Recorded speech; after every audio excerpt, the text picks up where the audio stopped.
Mick here at NAMM 2020 from the University of California, Riverside, KUCR 88.3 FM. I'm here with artists Leah, also known as L'freaq, and Shayna Zaid. Welcome. So I wanted to talk a little bit about what brought you all to NAMM this year. Yeah. Hi, Mick. Hi, Shay. I came to NAMM this year because I met a guy who used to play bass with David Bowie in the 80s. He was on the Glass Spider Tour, which is incredibly inspirational to me. And he was like, hey, do you want to go to NAMM? I've never been before. And I said, hell yeah. And I came to NAMM, and now I'm in this wonderland of strange people and instruments, and I have no idea what I'm doing. But Shay's helping me.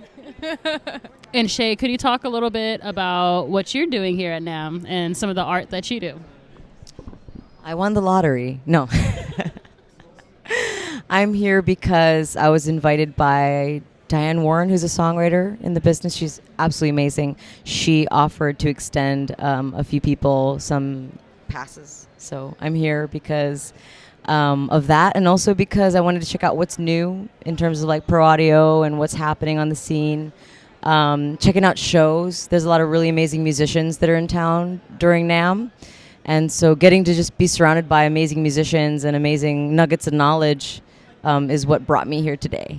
And, you know, seeing friends and old friends, which is kind of fun, you know, when you bump into them. But anyway, yeah, that's what I'm here for. So I wanted to talk a little bit about some of the gear that you all use. Could you start with some of the gear that you use? So I just came off of tour in October. And when I was on tour, I was using Ableton mostly. I was using an Ableton Push. And I actually was learning it on the tour. So the first several days that we were out, I had to put a blanket over my head in the back of the van to learn this push because I couldn't see the lights. They all have different colored lights. So I was really learning as we were going, and I was using it on stage, and it was this kind of interesting thing where I just threw myself into it. But I haven't been to the Ableton booth yet. We're going to go there next, and I'm really excited to see all the gear and play with everything because I'm very into like the tactile kind of equipment. But yeah, Ableton is who I'm really excited for. And Shure. We had a good time at Shure. With our Shure microphone. Yes, it is. Sure. What about you? It just depends on where I'm working. I'm mostly a songwriter. And I work with a bunch of different producers. I can speak the producer lingo, like when it comes to like, you know, designing sounds or figuring out how to mix certain things. You know, there's definitely a language there that has been established over the years. But I pretty much function best on Pro Tools because that's what I kind of went to school with, that software. And back in the day, alongside Reason for programming. And it's funny because I'm seeing like the Reason logo and I'm like, oh my God, they're still around? I'm old. No, but yeah, Pro Tools is mainly the DAW that we use. But, you know, there's so many that are out there now, Logic and you know, all the wonderful, you know, digital audio workstations that exist now. And I think a lot of them just depends on what kind of generation you're coming out of. Because, you know, some of the garage band kids might be more prone to using Logic because that was kind of an offspring of that. So, yeah, that's pretty much what I do because I'm mostly in the studio. And then in terms of, you know, outboard gear, you know, I mean, there's so much stuff. I'm going to stop there. And then instruments. Instruments, I think, what helps create the soundscape for artists. For example, L'freaq's, you know, vision and what she wants to create for her music. It's a discussion that we definitely have to make sure that she creates her own identity in sound. So that's the kind of gear that we tend to like lean towards or access, or even instruments to achieve the kind of sounds that we're trying to get to create her vision. Yeah, so it just depends. It depends on what we're working on and what the project calls for. That's amazing. I really like that you're embracing the individuality of the artist. And yes, of course. Both of you guys. And so kind of stemming from a conversation we had earlier, what is your processes with music? Like, what do you do that works when you're maybe songwriting or you're in the studio? Like, what helps you be the best creative person you can be? I think Shay and I actually just met for this new project that I'm working on that will hopefully be released this year. And it's the first time actually that I've worked more than a few sessions in a row with a woman, which I really enjoy, because I think that traditionally sometimes men tend to just kind of say, okay, we got it, that's it.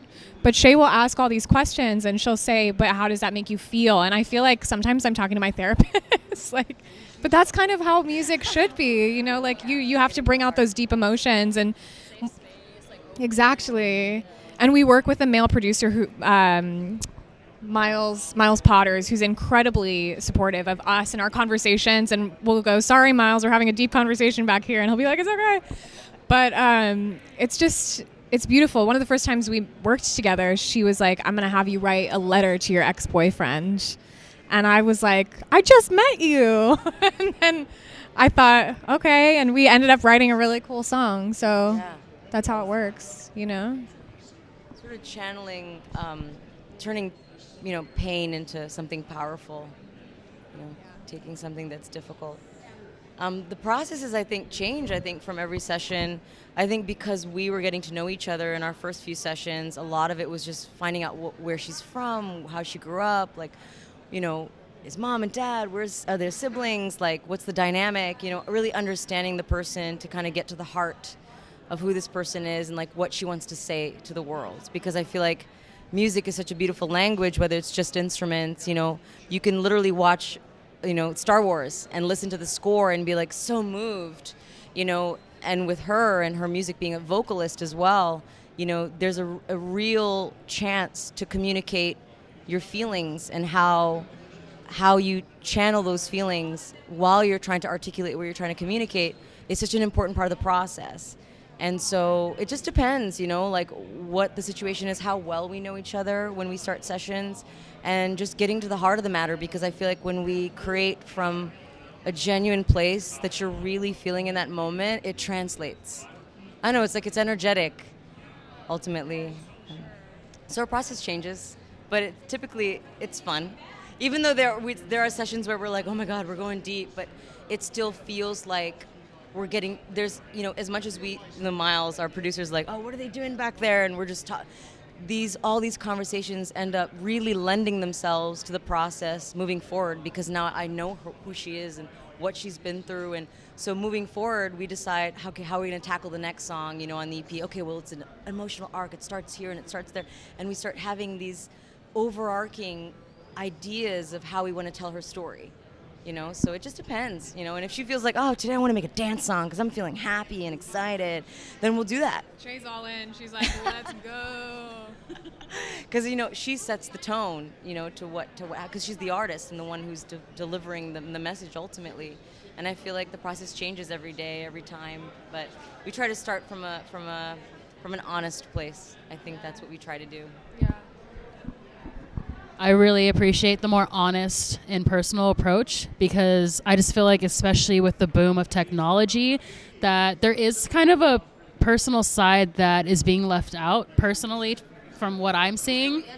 It can still be edgy, but there are some stuff that I love that is just, you know, it is well layered and it's technically perfect, but I think that there is a movement of more empathetic music, more personal music that I think is necessary with how the world is going right now. And I truly feel like art and music can change the direction. Yes. Like, you know, you can juxtapose it if you have like a, should I hold it?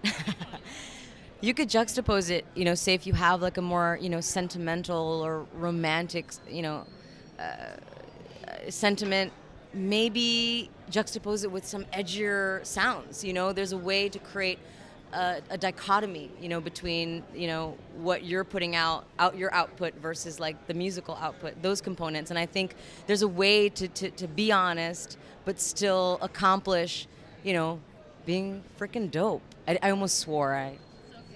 You know, I think there's a way to juxtapose those two worlds together, because in essence they are separate, but when they come together, they strengthen each other, like us.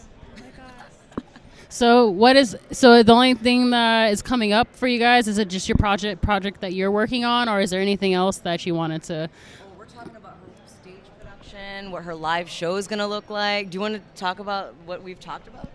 Yeah. It's so exciting.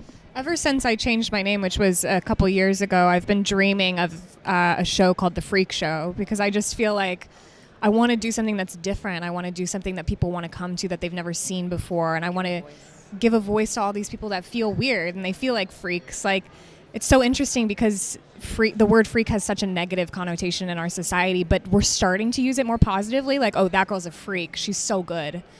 And so it's interesting to me to be right in the epicenter of like this change happening and people being able to use their voices more and people owning who they are. And when I changed the name, I was like, I want a show that shows all of this, that signifies all of this, and it's symbolic for this person that just feels different, because I grew up feeling so different, you know, and like I never belonged. Yeah. So Shay and I have been talking a lot about lighting and sound design and all this really cool stuff. And being here has really inspired me, actually. Just seeing people perform and like all the components that you start to pay attention to that take place while you're executing a live show. And I think also we try to write for her live experience. It's not just like, here we are, dear diary, you know, come into my world. It really is, come into my world. Look at all these things I prepared for you, you know, in that visceral way through music, but also with visuals and aesthetics. And I think it's so cool because she's very clear about her brand and very clear about her vision and wanting to be a mouthpiece for people who are unique and different or feel weird or out of place. I think she wants to give those people a place to feel free and freaky. And, you know, I think that's an awesome thing to do as an artist, because you really are hosting a space and becoming a mouthpiece that people can really truly connect to. Here, I should be holding this to you. What was the question? I love that. We're just kind of talking now. I actually love this because it feels like you have so much to add to the conversation too. You've been through all this, and what are you doing here? Well, I mean, I am a singer, but I had to definitely take a different direction, because I started off in classical and jazz, and I realized that world is very it categorizes you and tells you what you are supposed to be. Like, it does, but the actual industry is like, it's really, it excludes a lot of people who are different, and it also doesn't really allow you to grow as an individual artist with like your own music. Like, I felt stifled a lot because I would end up having to work more on what they wanted me to work on and then what I wanted to work on, and there's just like a lot of discrimination I dealt with too. And it's just recently, after like years, I was just kind of like, whoa, I just need to make my own music and just finally do stuff that speaks from my heart, because I've just been doing everything that's been written out for me in my whole life. So, and then a part of, you know, what I did to break away from that was getting more into media. And that's how I was able to come to NAMM, because just my work with KUCR and just like trying to network and it's like you were saying, you're inspired. It's inspiring for me too, even as just coming in for media. It's just like I'm coming in a different direction where I'm trying to like get more personal with other artists and learn more about gear, because I want to know like what works and you know, some of the, you know, good companies to look out for, and then like what are they offering, and like how we can use those things to further this already like super innovative era. And it's just like everybody's with it, and you know, everybody's like, it's a very much more encouraging community. Like, especially this year, I'm seeing like a lot more people trying to work together, and you know, I'm just taking everything a step at a time, and thankful for that. And I mean, I have my own projects coming out, but it was nice to take a step back to really realize like what I should be doing and how I should be doing it. And there's no perfect way. Like, you know, we've all probably gone through many different roads, but I think once you realize what you want to do, it's an invigorating feeling, and you just kind of go from there and you just keep going if your heart's in it. So that's kind of like where I'm at. I just started making more music with my band, so yeah, we'll see. I know it is. It took a while because sorry, now this is turning about me. Because like straight up, like I was just taken advantage of a lot. Because also I used to host a lot of events, especially like jazz jams, and even when I was doing classical music, I'd help out with festivals and stuff. But then I started realizing how much energy that was taking away from me and doing what I needed to do. So to get to the place that I'm at now, it's nice because I just didn't trust a lot of people. My time and my energy and my talent was taken for granted, but I probably wasn't being as honest with myself either. So I'm really happy to be where I'm at now, especially meeting people like you, like talking, having these conversations. It means a lot to me because, I know it's helping me. So this is why I love media too, because it's like you want to show what's honest and you want people to connect to that, Yeah. Learning. I feel like we're always learning, and I think even you being here, it may feel like, I have my music I'm not working on, I'm here instead for other people, but really you are here for you because you're getting so much insight, you're meeting all these really amazing people, you're finding out what's kind of like the cutting edge technology and all this good stuff, and like let that be your tools as opposed to what's impeding you, I think it's really cool. But I think I remember the question now. You're saying what are the projects you're looking forward to, and I think one of the things I'm especially looking forward to for L'freaq's whole thing is her live performances. And we're also, she's about to get signed to a company that I have projects signed to as well. Amazing boutique publishing company, does a lot of work with like films, trailers, promos, ads sometimes, but I'm more of a big fan of like the film stuff. So creating a world of L'freaq, we're hoping, with the aims of like this translating to visuals as well. Because understanding the terrain of our music business in the industry also kind of helps us navigate a little bit more mindfully and a little bit more aware of what's happening, And so I think NAMM is a great place like this. They've got all these great panels and all these great people that you might talk to and be like, oh my God, I didn't know that, But anyway, we're excited about the L'freaq project, her live shows. We're excited about the EP that's coming up. We're excited to get involved with an amazing company full of amazing musicians who are on the business side, which is May I ask what company? Position Music. They're amazing. Shout out. Love those guys. They're amazing because they hire, the business side, mindfully, meaning, it's not just like based on like credibility necessarily, which is important, but based on their musicianship and how their talents lend themselves to the creative process because they're pretty involved. And I love that about it. They're very on point. They're always, encouraging or try this different, and they help expand our horizons in how we, approach certain things. And yeah, we're just excited about the L'freaq, the Freak Show coming at you. 2020? 2020 L'freaq for president. That's right. Oh yes, we're talking about presidency.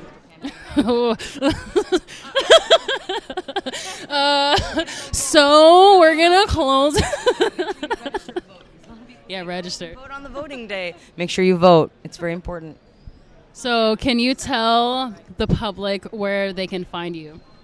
I am most active on Instagram at LFREAQ. So my name is L''FREAQ.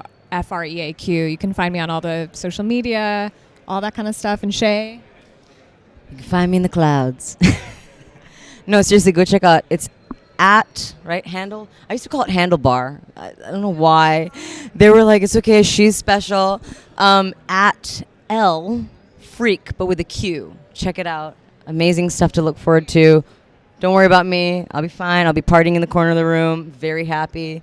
Thank you for having us. Thank you. Thanks, Mick. Of course, and thank you, NAMM, for giving us another opportunity to be here. It was like 28 years, I think, KUCR has been doing this. So, yeah, independent college radio. And, yeah. Survive after 2 years. Only 20% of restaurants survive after 2 years. So, congratulations. And we've been here for like 53. What kind of food do you guys make? The food for your soul. The food for thought. Food for thought. All right. Thank you all so much. Check them out.